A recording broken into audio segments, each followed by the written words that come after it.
This is the Bob Davis Podcast YouTube channel, the channel where I create new content based on audio podcasts that I do, which are available at iTunes, iHeart, off the page at the BobDavisPodcasts.com. So I have been for the past week or so in Las Vegas, putting together this podcast that I came up with called Hella Truck Stop Nation. And hella is not necessarily, in this particular instance, a term that is positive, although hella can be positive or negative. In this case, it's negative. So we're going to talk about truck stops. I've got some video to show you of the various ups and downs in this trip, but I want to start by telling you what the hell you were going to go to the Mojave Preserve, and you were going to do podcasts from the Mojave Preserve or something. And then I decided that I was going to get this heater, so I ordered it from Camping World, and it wasn't going to be in until the 19th of December. That was last week. So I started to go to the Mojave Preserve, pulled in there, and at certain points, it's quite a ways back to the campgrounds. I didn't realize that, so here I am on this road that seemed to stretch on forever. Well, I went down the road about 30 miles and finally turned around because I was hearing a noise. That's what predicated coming to Las Vegas, since I was going to be here anyway, and I thought I would come up here and try to get this truck taken care of. And there was quite a lot of consternation about that. That resolved. I'll tell you how that resolved, hopefully, if I remember it, toward the end of this video. But in the process, I started going to lots of truck stops. In-town truck stops in Las Vegas, as well as truck stops out here. This is a truck stop this is in Jean, Nevada, which is one stop down on the 15 from the beginning of all of the Vegas stuff. And I ended up traipsing all over Las Vegas, getting caught again in Las Vegas traffic. And if you listen here, you will hear this noise, this little chirp that was driving me crazy. So in Big Bear, there's a lane closure ahead. Replaced the serpentine belt, and we thought that was going to get it. So then I went to a bunch of different places in Vegas. No luck. Finally found a place in Boulder City, which is out by Hoover Dam, and they figured out that it was the vacuum pump, so we had to replace the vacuum pump. Now everything is good. That was the whole point of coming here. And in the process, I stayed in, got kicked out of, and stayed in other truck stops around the area. And as I said in the podcast, I'm not going to get real deep in the podcast, and I'm not going to get real deep in the video as opposed to the podcast, because I think video is... there's something about audio that allows you to go a little deeper. And video is more like, hey, check out this audio podcast if you want to learn more about what I'm talking about. But I don't think I've ever seen the number of people that I have seen here in Las Vegas at absolute desperation levels. We're near an airport, so we're near a little civil airport, so you might even get to see one of these planes fly around. Just people at the very end of their rope. And in the podcast, I kind of equated it a little bit to the Grapes of Wrath and the whole movement of the sharecroppers from Oklahoma all the way back out to California, all the way out to California for the first time. Barstow and Bakersfield and Fresno and places like that, where they hope to have a new start as migrant workers. And this is in the mid-30s. And Steinbeck wrote a book about it called The Grapes of Wrath, the first draft of which he destroyed because he felt it was too negative. And I go through a long explanation in the audio podcast about Steinbeck blaming the banks. And I'm not sure it was the banks, because people think we're taught about the Dust Bowl, and we're taught that the Dust Bowl is what ran all of the Okies off their land in Oklahoma. But in fact, it was the effects of tariffs, believe it or not. Smoot-Hawley was passed in 1930, placed a 25% tariff on all U.S. trading partners, And ultimately, it drove the price of food down so low and deepened the Depression.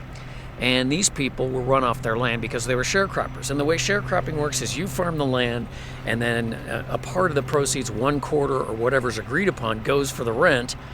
And from about 1910 till 1929-30, everything was great for these sharecroppers. I think they were growing cotton, and they hit the Depression, and then they hit the effects of the tariff, and they couldn't get the price for their crops, and basically they lost their lease. They had to move off the land, and that's probably the chief cause of their departure was economic. Well, I compared these people who actually had a purpose.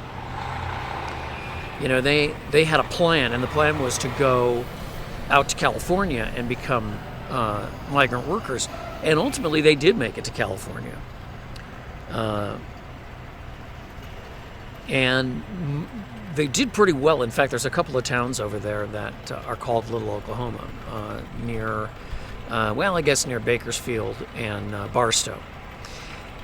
And it's interesting because today's Tom Joads, that was the main character in The Grapes of Wrath, really don't have a plan. And you really notice it when you go to the truck stops.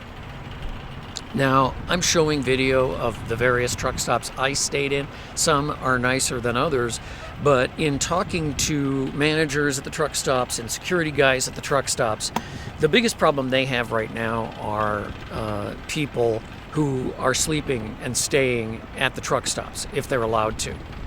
Kind of like the situation with the BLM and Quartzsite that I've mentioned a couple of times, and some other places. They don't have a plan, and they're at the end of their economic rope. They've literally fallen off the last rung of the economic ladder and fallen into the abyss.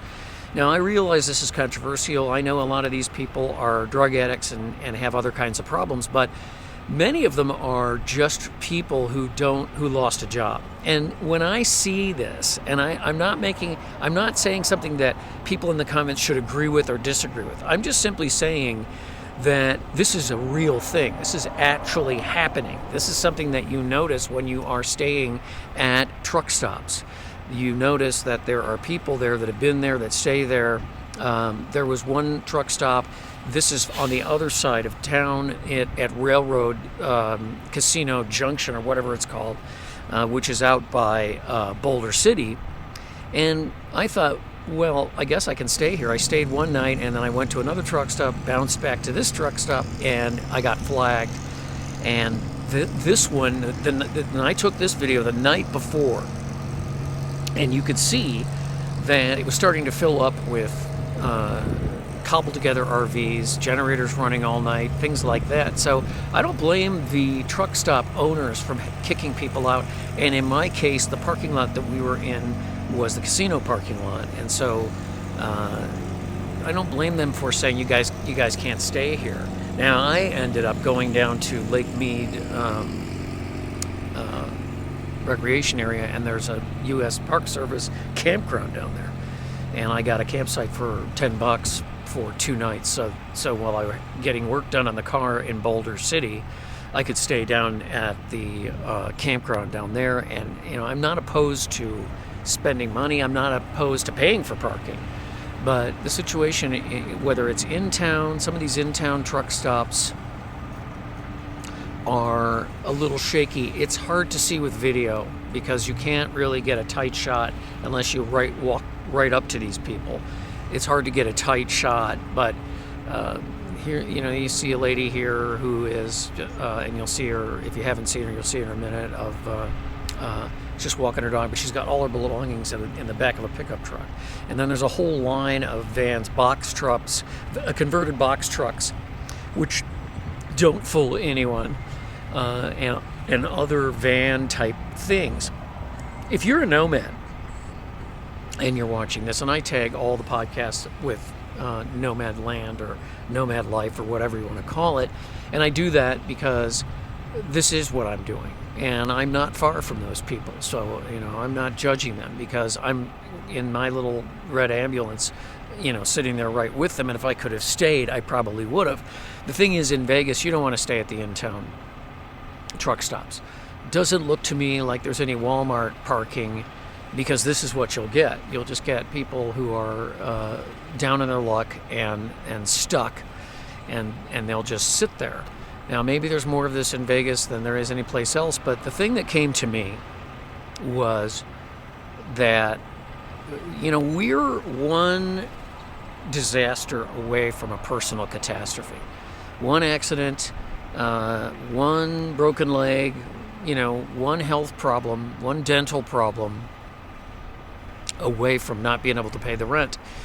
I mentioned in the podcast the average rent for an apartment, and they vary wildly. So when you talk average, there's some terrible neighborhoods in this town. Most people come to Vegas, and they go to the Strip, or whatever you want to call it. And they go to the land of the expensive high-rise casinos. And that's what they see. They see the show, they have dinner, at an expensive restaurant.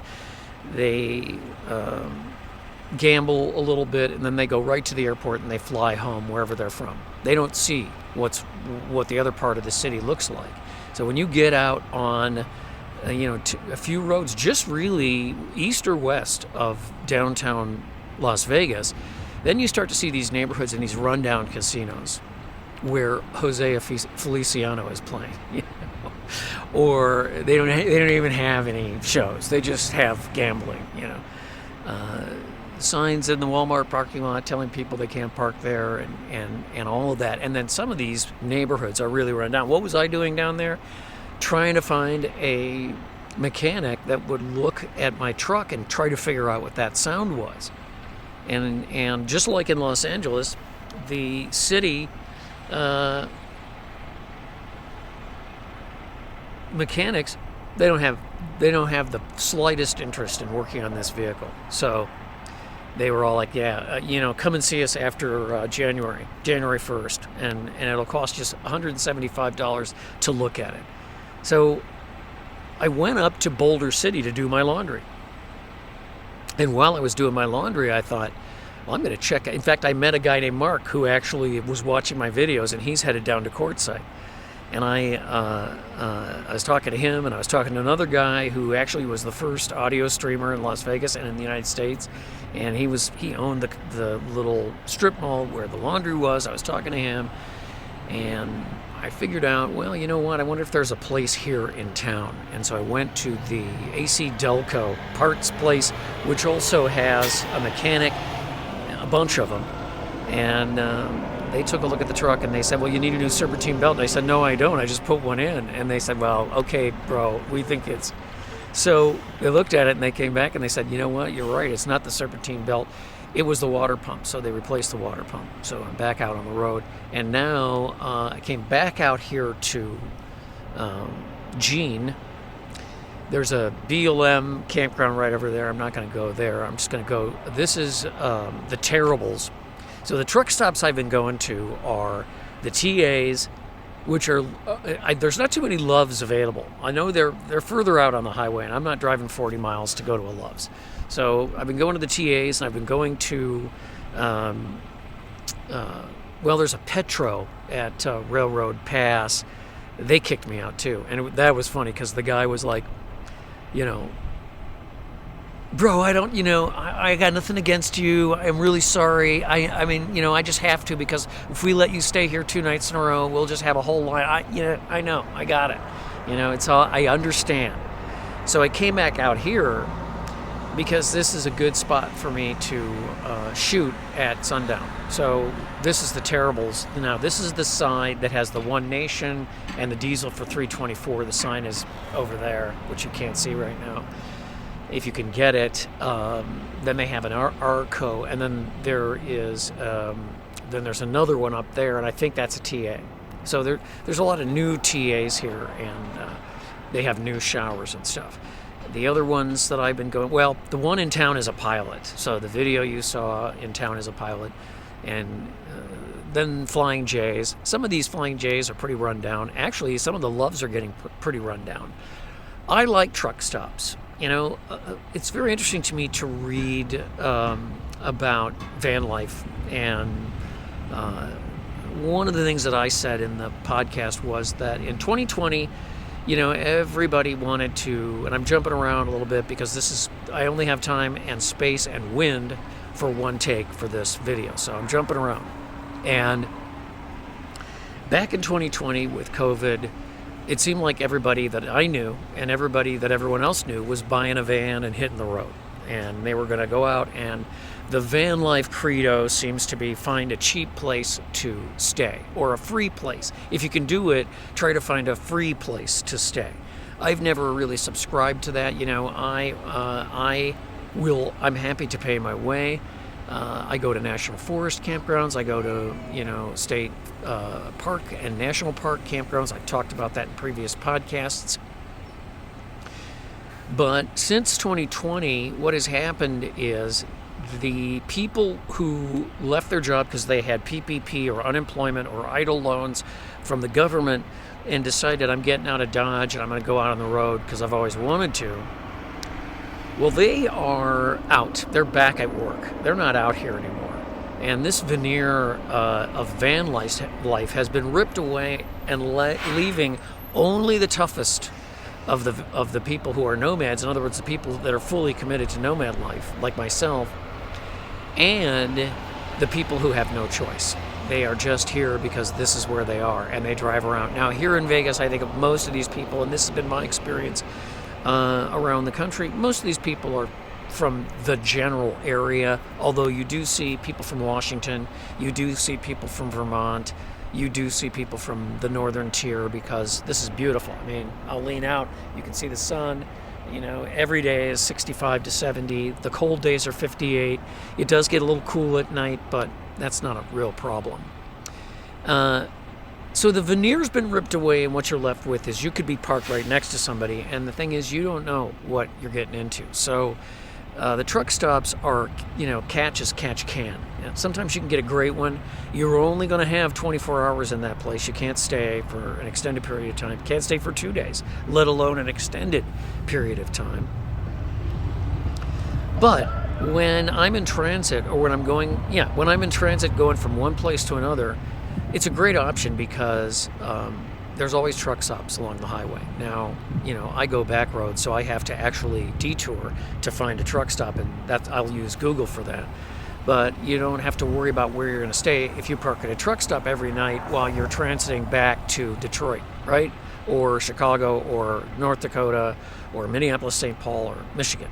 So truck stops are pretty cool because they have all of the services. I can take a shower. Obviously, it costs money, but I can take a shower, get something to eat. Sometimes the restaurants are great. And I have cooked on the back of the truck in truck stops before. You just have to make sure you do it where nobody can see you, because they will have an issue with that. So usually I go back with the trucks, park in the way back, and cook behind the truck where they can't see me. But now with video, they know what you're doing. So I do think it's important to point out that we are, many of us, one catastrophe, one disaster, one mistake, if you will, or one healthcare problem from a catastrophe where you can't afford to travel because you don't have enough money. You can't afford an apartment because the average rent is $1,200, and then some of the neighborhoods are terrible. You end up trying to find a place to stay where you can just get a good night's rest, and that's what a lot of these people are. Some of them are just, as I put it in the podcast, useless. They were always useless, and now they're still useless. But if you stop and think about the state of our economy, particularly for those on the lower rungs, people who have money, they don't even notice it. But people on the lower end are paying more and more and more for food. They're paying more and more and more for almost anything and everything they need. They're driving beat-up old vehicles. If they can't fix them, that's either going to end up on the side of the road, or it's going to cost them a fortune to fix. And if things slow down in the economy, which hard to tell, if they slow down and if things get worse and unemployment goes up and unemployment goes down, you might see a lot more of these people in a movement similar to the Okies in 1939, when 400,000 Oklahomans moved to California. So it was a big story. And Steinbeck traveled with these people, spent time with these people, and I think probably one of the reasons that he rewrote it was he said it was too negative. The first draft that he wrote was too negative. And I'm wondering whether it was spending time with these people caused him to see things a different way. And he had to say, well, if I'm going to write this story, I've got to, in a sense, romanticize these people a little bit. Because there's some hard folks out here, and I'm sure that in 1935, 36, 33, whenever this, I pronounce it diaspora, from Oklahoma to California occurred, I'm sure that there were some rough characters in that group as well. They're in the book, sorta, but he does have a tendency to lionize these people and blame the banks, which may not be correct. What's to blame for the current economic situation? I will leave that to you. I don't want to comment on it. I don't do politics. I don't want comments on it because there's, I'm not going to discuss it. I'm just saying this is a situation that could get a lot worse, and you can see it when you're out on the road traveling the country and hitting these truck stops, especially in Las Vegas. So it's a hella truck stop nation, and not always in a good way. Finally, one of the things I like about the truck stop model is, so you see those trucks back there. This is an industry, and the truck stops exist to serve the truckers. And obviously they make a lot of money. They sell a lot of fuel, they sell a lot of other things, but trucking is a massive industry, right? The cool thing about truck stops is wherever you go, there's a standardized node where you can get what you need. You can get something to eat, you can get a shower, you can get, if you need certain things, tools that they have, or fuel additives, or all the things they have in the stores. Well, that's one thing. I would like to see if there ever comes a day when remote work and people running businesses on the road comes back in a big way. This truck stop model really might have some legs in terms of widening it to provide additional resources for people who are in business on the road, because it's a pretty cool thing to be able to do. Now, Love's has campgrounds now.